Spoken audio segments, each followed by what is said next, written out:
Hey, everybody, welcome to the Cliff Yates Show podcast. As always, you are in the right place. The hierarchy of our needs could be causing us trouble unless we understand them. Once we understand our needs and the hierarchy, then we don't have to have those troubles. And that's why I'm here for you today. And once you learn these 6 basic needs and the hierarchy that other people have them in, you can start to read people and you can figure out pretty quickly what their top 2 needs are, because it's the top 2 needs that really control the direction of our life. And I first heard about the 6 basic needs from Tony Robbins. I think there are more than 6 needs, but if you have these, pretty much everything is covered. The 6 basic needs I first heard from Tony Robbins, but I also have heard these 6 from other people. So there must be some validity and a background to where these needs where the list of these needs came from, if I can learn how to speak. But here are the 6 basic needs. Number 1 is certainty. We have a need to be certain. We want to be certain about things. Now, if we're too certain for too long, then we get bored and it drives us crazy, and we don't like that. So there's another side to the certainty coin, and that's the second need, which is we have the need for uncertainty. We have the need for variety. So sometimes it could be the same thing, person, job, or circumstances. We have a need for certainty, but at the same time, we have a need for uncertainty. We have a need for variety. Those 2 needs can be both sides of a coin. Number 3 is significance, the need for significance. To feel special, to feel important. Who has those needs? All of us. All of us have that need for significance. Feeling special, feeling important. Now, if that's our top need, if we put that at the top, then that can cause us trouble with our other needs, other people, circumstances, because our top 2 needs control the direction of our life. If significance is higher than love and connection, then we're not going to have much love and connection in our life. And so the hierarchy, what we have as our first 2 needs, is something that we should know and that we can change, of course, to live our best life. The most important forces in our life are invisible. That is something that is really powerful. Once we come to the wisdom that the most important forces in our lives are invisible. Gravity is invisible. If we don't know it, understand it, if we didn't have it, we would fall off the earth. If we don't have an understanding of gravity, we could jump off a building, fall off a bridge. And so that's an invisible force that if we know and understand, it's not going to hurt us or get us killed. Our beliefs, our thoughts, our feelings, our emotions, our vibration, our frequencies of our thoughts are invisible, and yet they control everything that we create and happens in our lives, right? Our thoughts, everything within my sight, my sound, what I'm hearing today, all of it started with a thought. The table, the computer, somebody thought first, and then it was manifested into its physical reality. Thinking is the most important thing that we can ever do. And a lot of people don't do it. We need to choose our thoughts, because our thoughts are going to affect our feelings and or our emotions. They're going to create those emotions. The meaning that we give to the thoughts that we're having is going to create those emotions, which is going to create a frequency, a vibration that other people can actually feel and receive.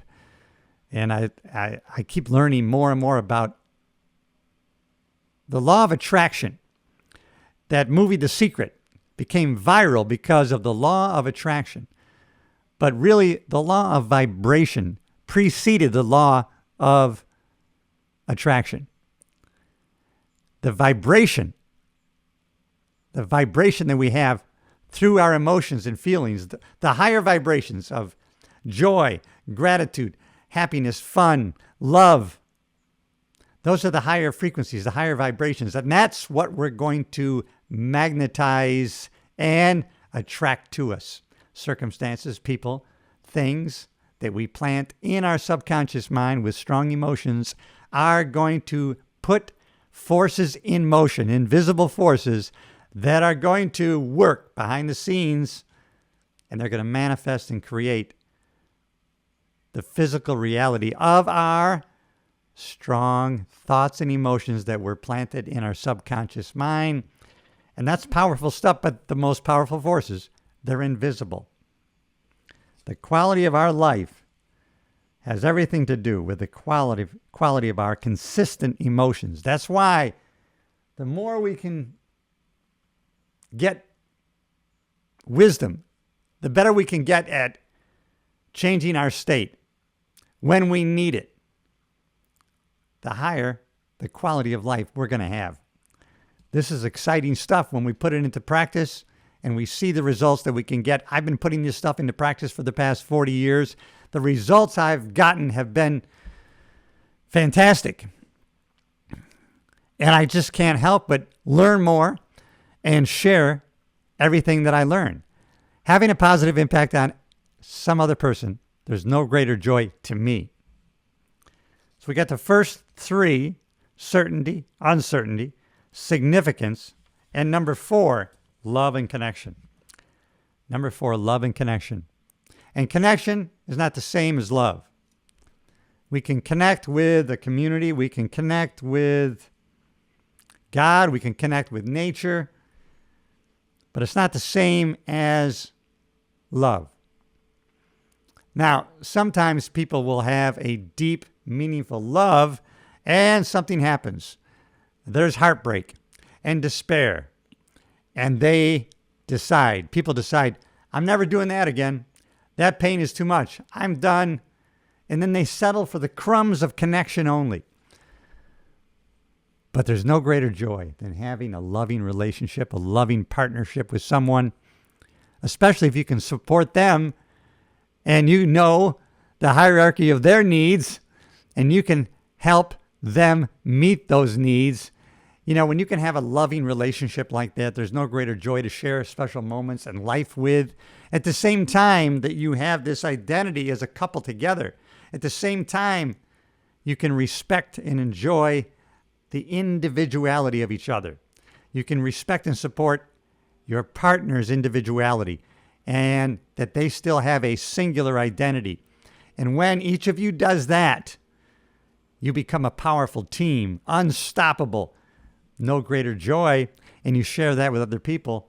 And now, two become one flesh, and that is an amazing love and connection too that we can all have. Unfortunately, sometimes when that breaks apart, when that stops, some people never want to go after that again. They don't want to experience the pain again, so they shut themselves off from the opportunity of having love again. When all of us can find love again, especially when that's when we're putting out in the world, it's going to come back to us.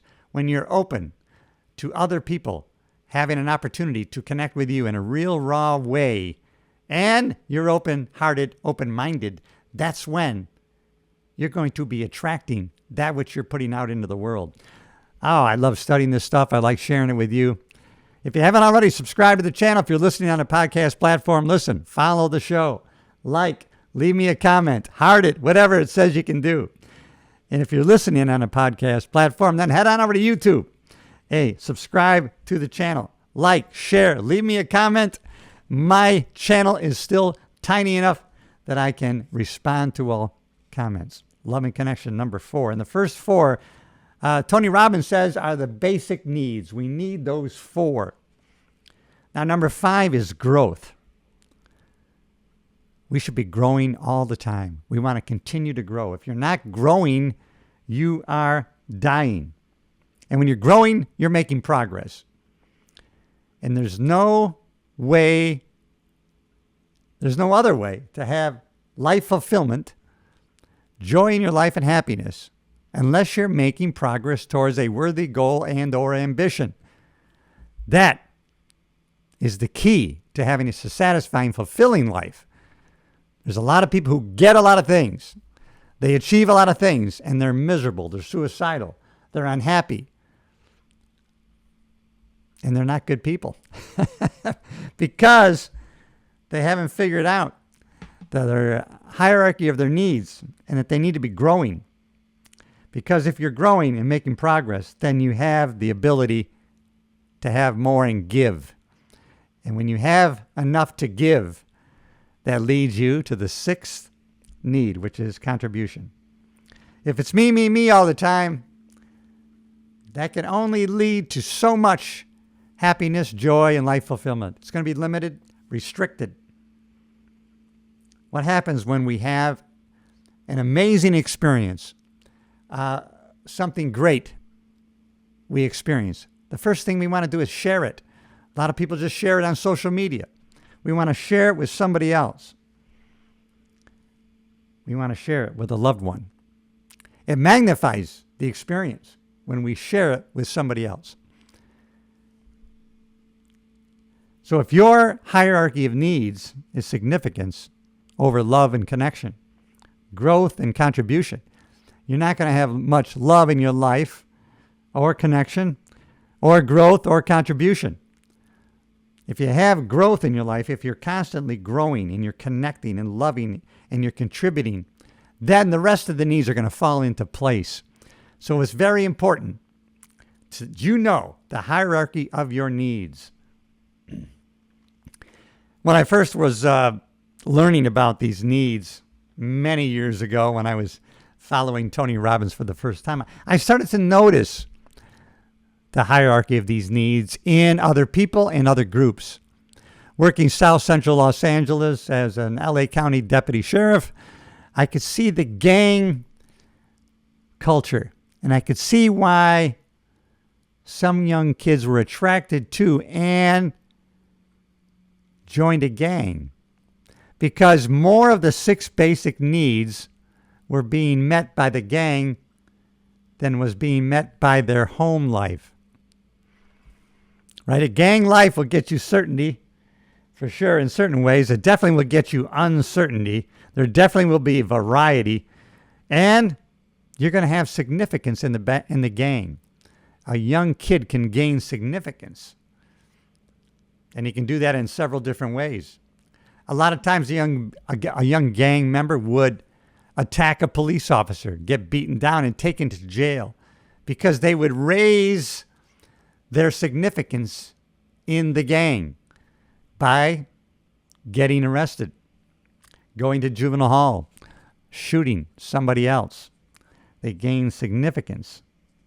They would gain connection, maybe love of their fellow gang members.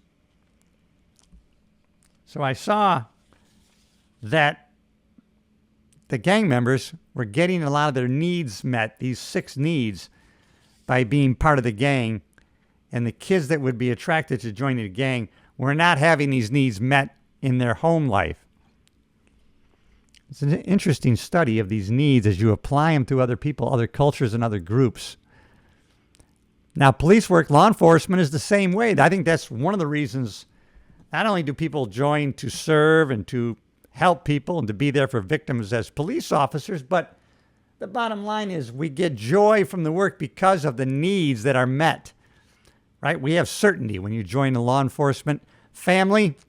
You are certain about your income, your benefits, that you have a job. You are secure in those things. And then, at the same time, you have uncertainty. You work in a patrol assignment for a police agency. You don't know what's going to happen that day. You definitely have uncertainty. You definitely have variety. That's what attracted me to the job. You don't know what's going to happen that next day. There were always new experiences. You always had new stories to tell. You had feelings of significance for sure. Right? You're wearing that uniform. The public is always looking to you for help. Right? When you walk into a room wearing a uniform with a gun on your hip, all eyes go on you. You have a feeling of significance. What other needs are met by police work? Definitely, what a society, a connection with other people. Love and connection. Definitely.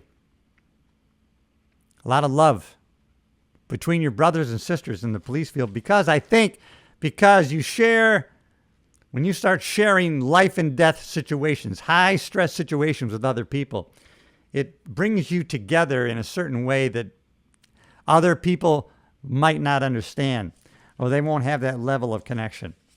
It definitely served that need for sure. Continued growth. You're always learning. You're always being trained in something different. You always have an opportunity to go to a different assignment. You have an opportunity to try to promote, let's say, but let me become a sergeant. Now you learn something different. You become a lieutenant, you learn something different. So you have an opportunity to continue to grow in the job. You can expand and express more within the police field. And definitely contribution. You can start training other people. You can be a trainer. I was a field training officer. And you feel really like you definitely have a feeling of contribution, that you're helping the department, society. And if you can train an officer in a good, positive way to not only stay alive, but be a good serving officer, that lets you have that need of contribution. Definitely those needs are met. And I'm sure in a lot of jobs, those needs are met. I'm sure maybe, what can I think of? Maybe being a doctor, right? Can you imagine being in an emergency room or maybe in an emergency at a hospital, being even a nurse or a nurse practitioner or whatever. You're going to have definitely certainty. You're going to have uncertainty. You're going to have variety. You're going to have significance for sure. You may be saving lives on a daily basis. You don't even know what's going to happen. You don't know what emergency is going to come through those doors. So you can see certain professions are going to meet the 6 basic needs. But it definitely is important. It's important to have an understanding of them. See, the push-pull of these needs can cause us problem in our relationships, our significant others, our relationships at work. But once we understand these basic needs, and then we can see it in other people, and you can kind of tell pretty quickly the hierarchy, the 2 top needs that maybe somebody has and what they do to meet them. 2 people can have the same hierarchy of needs.